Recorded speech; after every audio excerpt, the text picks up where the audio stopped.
This photo shows one side of a headlight film kit.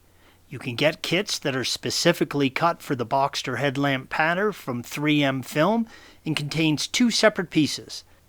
The film is available in various colors, which allows you to color your headlamps. For the wet installation, apply firm pressure from the center of the headlamp, working your way to the outer edge. Squeeze out as much residual moisture from the water alcohol solution. If the film isn't adhering completely to the headlamp, then heat the film up with a hair dryer, being careful not to apply too much heat to the film. The installation of the film allows you the freedom to change the color of your headlamps. The headlamp and fog lamps are both tinted yellow. Check with your local vehicle codes to determine if this is legal in your area before proceeding. Thanks for watching. Be sure to subscribe to our channel and check out another video in this series.